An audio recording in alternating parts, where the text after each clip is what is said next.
ካብ ዓለም እትዝበለጸ መድኃኒት ሰላም እሞ ንህዝብ ትግራይ ሰላምና ትመነና ሎም ዕለትና በዘዳልና ዮም ዜናታት ክንሰግር በፈለማ አርእስተ ዜና ውሳነ ቤት ምክሪ ፌዴሬሽን ኢትዮጵያ ክቅየር ይኽእል ተባሂሉ አበ ትግራይ ሰላማዊ ሰልፊ ክካየድዩ ዝርዝረልና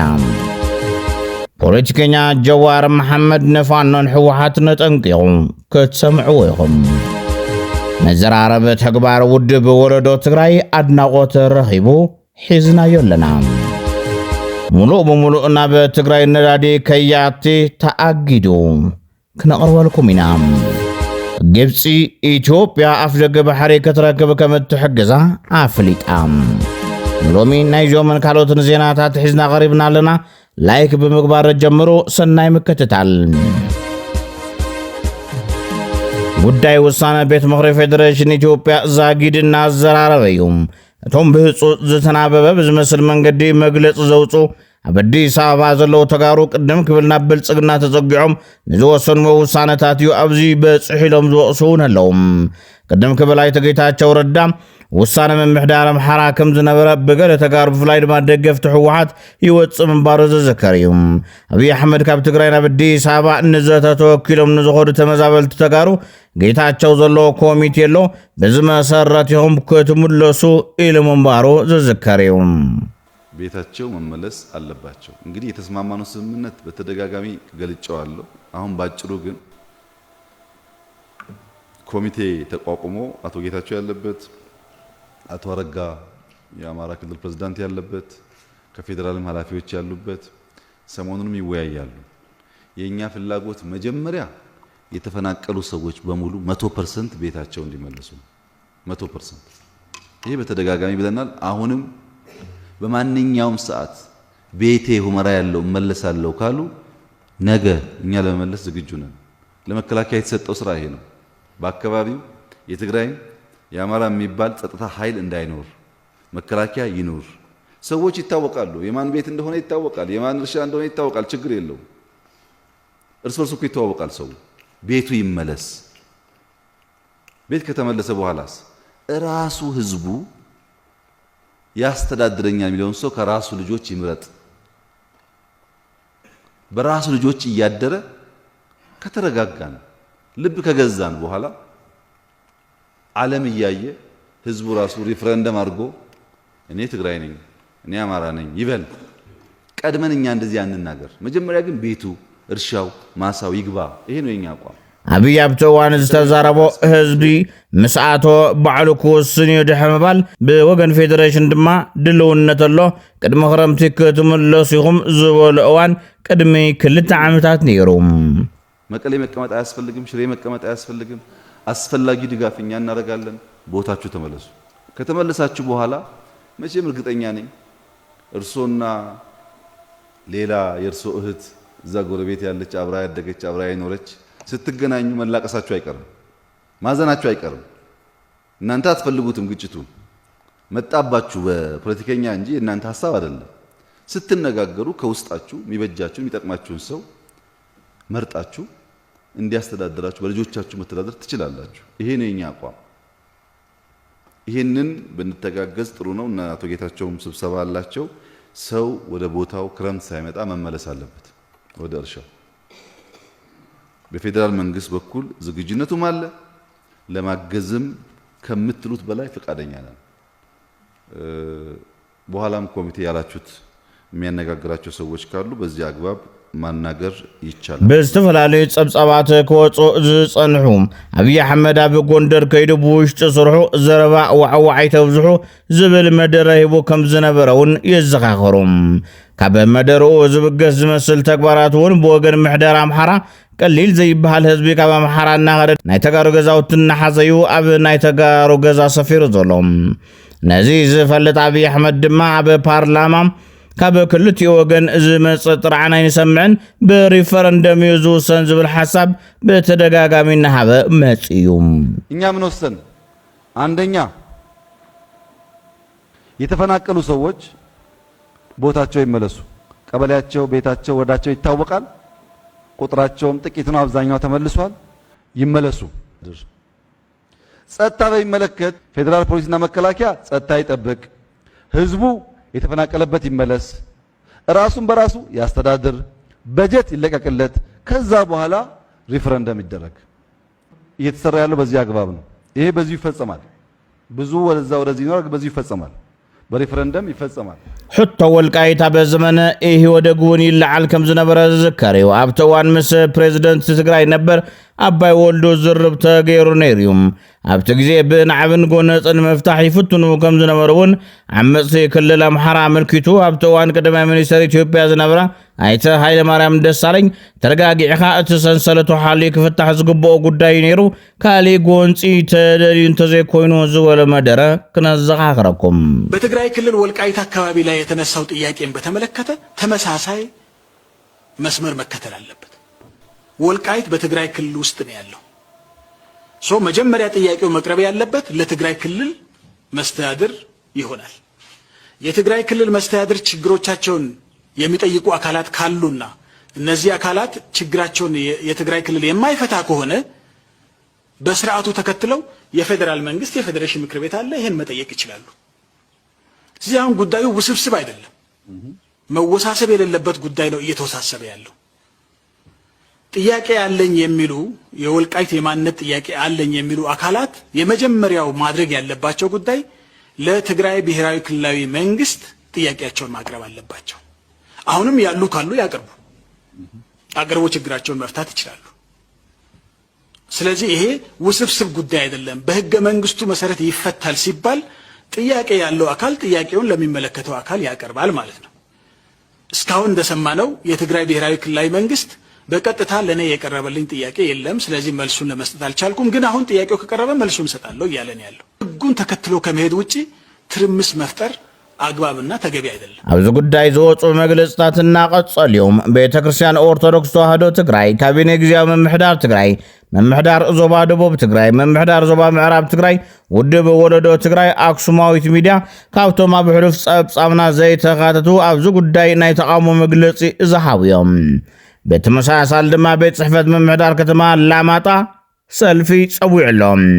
ውሳነ ቤት ምኽሪ ፌዴሬሽንን መግለጺ መረጻ ቦርድ ኢትዮጵያን ዝቃወም ሰልፊ ንሎሚ ዕለት 18 ለካቲት 2018 ዓመተ ምህረት ክካየድ ጻውዒት ኣቕሪቡሎም እዚ ተቃውሞ ሰልፊ ከም ተጋሩ ጉዳይ ህልውናና ስለዝኾነ ብዘይ ዝኾነ ፖለቲካዊ ኣፈላላይ ኩሉ ትግራይ ኣብዚ ተቃውሞ ሰላማዊ ሰልፊ ክሳተፍ ይግባእ ኢሉ መምሕዳር ከተማ አላማጣ ኣብዚ ጉዳይ ጠንከር ዝበለ ምንቅስቃስ ዝገብር ዘሎ ድማ ውድብ ወለዶ ትግራይ ውድብ ወለዶ ትግራይ ወለዶ ንውሳነ ቤት ምኽሪ ፌዴሬሽን ጠቂሱ ብሔራዊ ቦርድ መረፃ ኢትዮጵያ ዘመሓላለፎ ሕገ መንግስታውን ስምምዕ ሰላም ፕሪቶሪያ ዘጥሕስን ውሳነ በመቃወም ናብ ላዕለዋይ ቤት ፍርዲ ፌደራል ክሲ ኣቕሪቡሎም ኣብ ጉዳይ ግዛት ትግራይ ክሳብ ላዕለዋይ ቤት ፍርዲ ፌደራል ክሲ ብምምስራት ናይ እግድ ውሳነ ይወሃበልና ብምባል ክሲ ኣቕሪቦም ኣለዉ ውድብ ወለዶ ትግራይ ንውሳነ መረፃ ቦርድ ኢትዮጵያ ስዕቡ ኣብ ቦምበር ውድብ ናጽነት ትግራይ ዶክተር ደጀን መዝገቦ እውን ተቃውሞ ገሊጹሎም ማንም ሰው መሬቱን ለማስመለስ በህጋዊ መንገድ አልቻልኩም ካለ በፕሪቶሪያው ስምምነት መሰረት መፈጸም አልቻለም ካለ እና በጊዜ ሂደት እንደዚሁ ሰላም ፈላጊ ሆኖ ህዝቡ ሰላም እንፈልጋለን እያለ ባለበት ሌላው አካል ደግሞ መሬቱ ከትግራይ ውጭ እንደሆነ አውጆ በዚህ የሚቀጥል እቀጥላለሁ ካለ ማንኛውም ፎርም የትግል ፎርም ተቀባይነት ያለው ትግል ነው የሚሆነው ማለት ነው። ይሄ ማንነት ጉዳይ ነው። የግዛት የወሰን ጉዳይ ነው።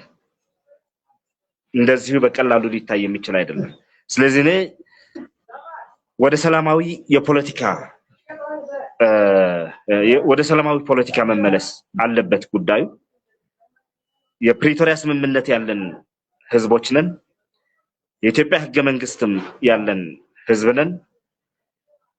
በእነዚህ ህጎችና የፖለቲካ ሰነዶች መሰረት ኢንተርናሽናል ኮሚኒቲ የሚያውቀው ኮዝ ያለን ህዝብ ስለሆንን የሚያውቀን ስለሆንን ወደዚያ አይነት የሰለጠነ ፖለቲካ ተመልሶ ጉዳዩ በአግባቡ መፈታት መቻል አለበት በሰላማዊ ሂደት። ምዕራብ ትግራይ ከትግራይ ውጭ ነው ብሎ ለጦርነት መዘጋጀት ይሄ አዋጪ ነው ብዬ አላስብም። በትግራይ በኩል ሊገጥመው የሚችል ነገርም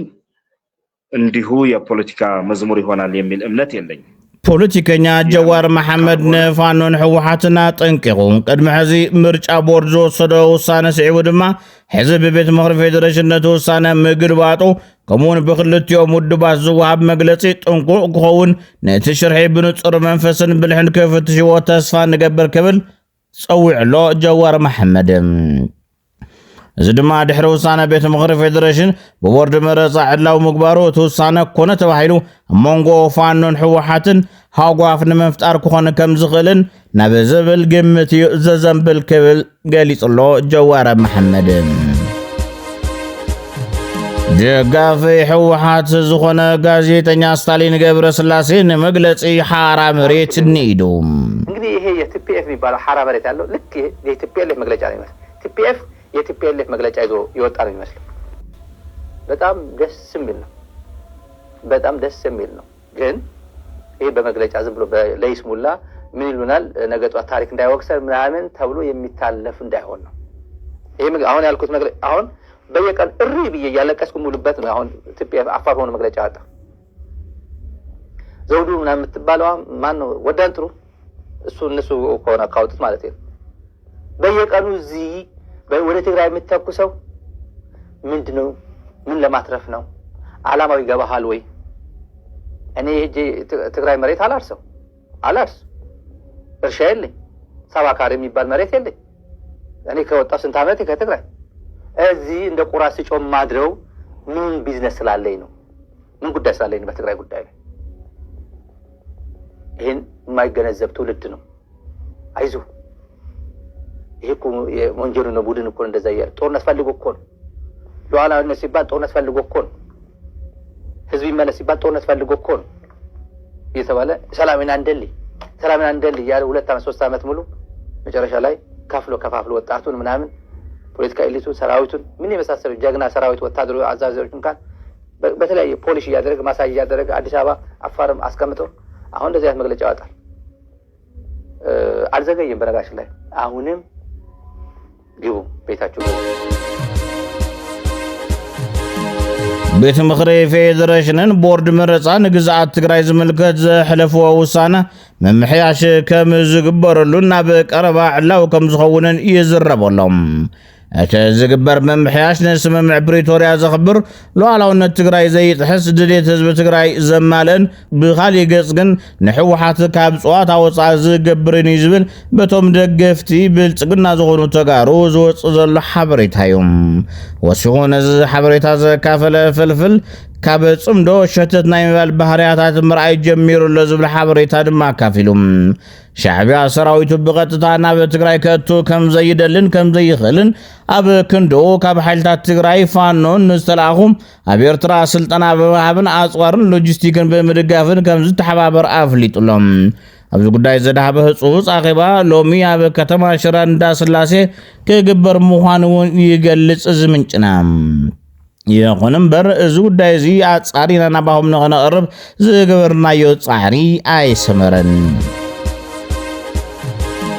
እዚ ከምዚ እናሃሎ ሓዱሽ ናይ ዕርቂ ኣንፈታት ከም ዘለውን ይዝረብ ኣሎ። በቲ ዘሎ ሓድሽ ጂኦፖለቲካዊ ኣሰላልፋን ምርግጋፅ ውሽጣዊ ረብሓን ብዝምልከት ኩናት ናይ ምትራፍ ዕድሉ እናሰፍሐ ይኸይድ ኣሎ ይብሉ ተዓዘብቲ። ከምኡ ድማ ምስ ሕወሓት ዘሎ ፖለቲካዊ ፀገም ብዘላቒ ንምፍታሕ ዲፕሎማተኛታት ናብ መቐለ ክመፁ ምዃኖም ተሓቢሩሎም። ናይታ ካብ ውድብ ባይቶና ተኸፊላ ዘላ ኣቦ እምበር ዝኾነ ኪዳነ ኣመነ ሰራዊት ኤርትራ ይትረፍ ኣብ ዶብ ኣላማጣ ሓሊፉን ይእቶ ዝብል ሓሳብ ኣካፊሉ ኣሎ። እዚ ጉዳይ መዘራረቢ እዚ ዕለት ኮይኑ ረኺብናዮ ኣለና። ናይ ኤርትራ ሰራዊት ኣይኮነን ኣብ ቦርደራት ንምንታይ ለማ ተሓልፉና ባልኩም ኣብ መግለጺኩም ታይልኩም ባልኩም ዝናውን ተዓሰብ ንከተማ ዛላምበሳ ኣብ ከባቢያ ሰላምን ምርጋዕን በመፍጣሩስ ንሰራዊት ኤርትራ ነመስግን ኢልኩም ኢኹም ስለዚ ወሪሩ ሒዝዎ እዩ ዓድማቱ ሒዙ ሰላምን ምርጋዕን ፈጢሩ ተባሂሉስ ይምስገን ንወራር ሓይልስ መሬት ካ ሒዙና ሃልየስ ተመስግንሉ ጉዳይ ኮይ ተፈጥ ኣይወረረን እንታይ ገይር ዘሎ መስለካ ታይ ምልከቶ መሬት ዛላምበሳ ኣብ መሬት ዛላምበሳ ኮ የለ ኣብቲ ቦርደራት ናይ ዝተፈላለዩ ገበናት ኣሎ ሓቂ ትግዚያው መንግስቲ ስራሕቱ ስለዘሰርሕ ዘሎ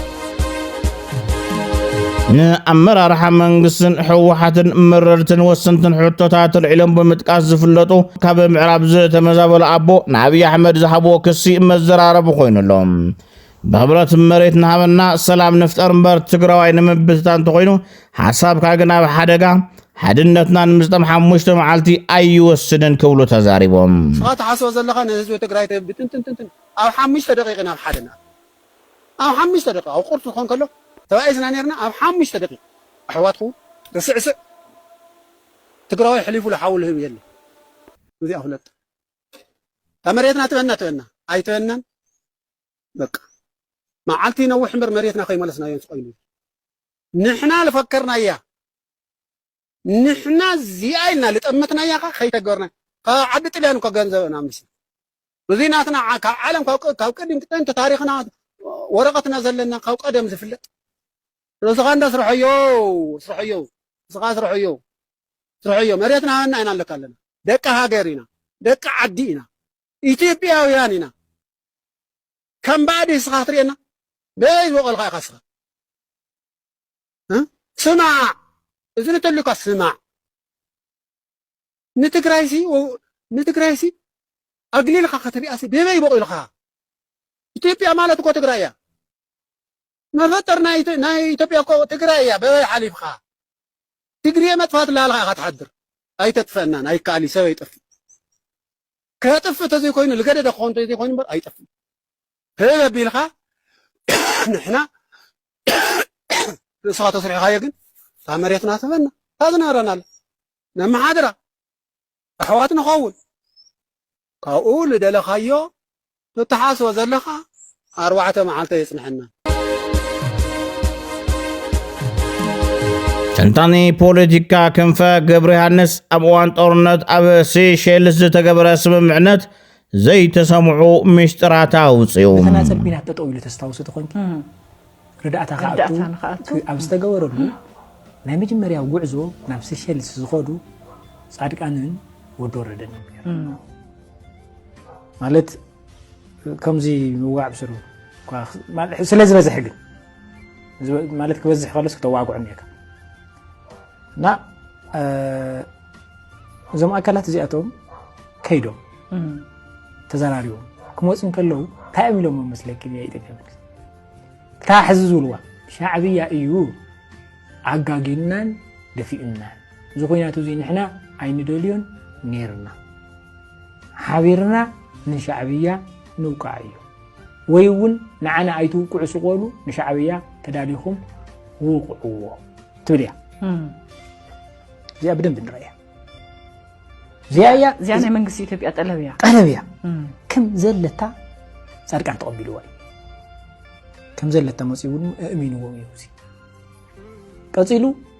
ناي ورحت سلطانا نيو زي ما نمون سلاش فلطة سراويت بلان جيرو متكعتي ناب إيرترا كفتس بلان جيرو مدلاو جيرو ناي تقرأ وين مغنياتهم ناي إثيوبيا سراويت أيوة معنا أو تحتي زنورو تقادلتي حتى تاينيرو وا مش إيرترا من واقع إثيوبيا توقع عنا خيلو موس أي مش إثيوبيا تزراري معينا هيلو ሙሉ በሙሉ ነዳዲ ናብ ትግራይ ከያአቱ ተአጊዱ ኣብ ትግራይ ካብ ዝሓለፈ ወርሒ ጥር 2018 ዓ.ም ጀሚሩ ኣቅርቦት ነዳዲ ሙሉ በሙሉ ከም ተቋረፀ ኤጀንሲ ንግድን ሰደድን ትግራይ ገሊጹ ናብ ትግራይ በቦርሑ ካብ 12 ክሳብ 15 ሚሊዮን ሊትር ዝቐርብ ዝነበረ ነዳዲ ናፍጣ ካብ የካቲት 2017 ዓ.ም ጀሚሩ ናነከ ብምምፃእ ናብ 850,000 ሊትር ናፍጣ ጥራሕ ከም ዝወረደ ብምሕባር كابز حلف ورح طريق 2018 عام تمرد جميرو ግን ሙሉ በሙሉ ከም ዝተቋረጸ ኤጀንሲ ንግድን ሰደድን ጊዜያዊ ምሕዳር ትግራይ ገሊጹም ተስፋይ ንጉስ ወዲ ራያ በአዲስ አበባ ህወሓት መውቃስ እምበር አባና መትሕለላ የለን ኢሎም ናይ ጌታቸው ረዳ ዝወቀሰ ወዲ ራያ ህወሓት መውቃስ መሕቢ ስንፍናና ንገብሮለና ክብል ተሰሚዑ መጀመሪያ ከም ተጋሩ ፖዚቲቭ ዲና ፖዚቲቭ ንኸድለና ዶ የለናይ ኣብዚ ከፍልና ኣለና ኩላ ልበይና ኣለና ፖዚቲቭ ምትሕልላይ ምትሕስሳብ ኣሎዶ የለይ ኣብዚ ክንደይ ትግራዋይ ንኣሰርካ ትውዕል ኣለኻ ትግራዋይ ኮንካ ሓሲብና ኣሉ ንፈልጥ ዶ የለይ ኣብ ናይ ህወሓት መርገም ኢለለና ሁላትና ምስለና ሰላሚና እንደሊ ሁናተይ እንደሊ ክውገድ ግን ለዎም እንታይ ተወግዶም ንገረን እንታይ ተወግዶም ሰላሚና እንደሊ ሁናተይ እንደሊ ክውገዱ ለዎም ይብል ነይሩ ጌታቸው ረዳ ንዋዕሉ ገዳመ ኣተይ ነይሩ መጀስ ደጀኒ ኣተይ ነይሩ ስለዚህ ብምንታይ መንግስቱ ኮይኑ ሕማቀት ዘይሒዙ ብምንታይ ክወግዶም ይደልዩ ክርደን ይኽእል خلأي أنا ولكم تزاروا سبات أنا اللي ختزاربي نحن ولكم يتزاروا نوع لكم قالسي نايوع لكم كم بعلكم غيرهم صدوا أو ديبندايتونا بزخونة وسب إذا حد حوالي أبزي يقال لهم تزعزريو يقال لهم تزعزريو نير بتلاله رويال فاميلي سلزو تامس أو رويال فاميلي يقال لهم بهذا سبسيت هيسرح لين عايز ملكته رويال فاميلو غزغازو منصافو نعيب يني سلازي مالت محبه نغورو لنا اللي من يوم بين حل سبب تقو زي لس نحنا كويل يزار ادفينا مني تحتتي دبينخا كنت تحتت بصراحه خايله تغورو بينخا تحتتي تدخل لك صدقعي فاتت في كل بعلم زي ميديا إثيوبيا كابلو مجميرو ناي سراح فقاد معخن زينا أديس ستاندارد كم سرزا فليتوم أديس ستاندارد بإنترنت المحبرة ومراقبات بوانقواتات إنجليزية أمحارنيان أوروميان زينا صفحة تنتانن حاتتان بمغرب زفلت كالميديا يوم أديس ستاندارد بإثيوبيا نتس أبرسا بمعباين زي شارع وحبريتا بمزرقحن نزقورو الجم علم لخاو شلمات مركابو زذكريوم بتبع المزقن مغنيات تسقمتين ترد سنة مقبار ميديا حقتات إثيوبيان هاقر أو ربحام هاقر نهزبنا بحادقا زوتو تصبصابات كزرقح صاني حكبل كاسيشيوم تدقاقامي مقرمتان متنقاطان كمز توهابون كابقيقو كمزي تقرمن ون حبير لهم يخون مبار ميديا أديس ستاندارد نزي جبر ملسي بللو زخون يخون أكال نميديا نازم لكت متنقاط يخون مقرمتان ليخو كمزي فلتن كاب مرحات غازيت انينة وصعي كالي سراح كمزي نسرحن كفلت إقبع كبل ملسي بلهم ኢትዮጵያ እና በቀይ ባህር መተውን ምርካብ ዘሎ አህርፋን ክትድግፍ ከመትገል ግብጽ ገሊጻ እንደሆነ ደገፍ ግብጽ ቅድመ ሁኔታ አለው ይብሉ ተንተንቲን ግብጽ ያበ ጉዳይ አባይን ግድብ ህዳሴ ኢትዮጵያን ዘሎ መስሐብ ዝተፈለ ምዕባለ ምዘሪ ወይ ኢትዮጵያ ምትዕጻፍ ምስተሪ ለኢትዮጵያ ነቲና ባህር ቀረብ ዘሎ አድልውነት ከምትድግፍ ያ ገሊጻ እትጻውዕት በቀጥታ ናብ ቀድማ ሚኒስትር አብይ አህመድ ተላይ ኹዝወሉ ፍልፍላት ነቲ ያብታዘተ ጉዳይ አባይ ህዳሴ ግድብን እትሽምግል ዘላ አሜሪካውን ተላይ ሁሉም ግብጽ ያበገምገም ቀይ ባህር ዝሆነ ይሁን ቋሚ ወታደራው ሁላው ኢትዮጵያ ከምትቃወም ትገልጽ መንባራ ዘዘከሪዩም ግብጽ ያበ ሱዳን ሶማሊያን ጅቡቲን ዛመሳሰላ ጎረባብት ሀገራት ሀያል ወታደራው አቅምን ፖለቲካው ጽልዋን ለዋም ወጥሪ እንተ ተጋሪዱ ግብጽ ምስተን ሀገራት ዘለዋ ምሕዝነት ተጥቂማ ንባህራው ህርፋን ኢትዮጵያ ኮልፎ ትኽእልያም ክብራት ተኸታተልትና ነሳዓዝ ሓዝናዮም ዜናታት ነዞም ተኸታተልኩሞም ይመስል ነይሮም ሰብስክራይብ ብምግባር ሕለፉ ሰላም ንህዝቢ ትግራይ ሰላም ንኹሉ ወዲ ሰብ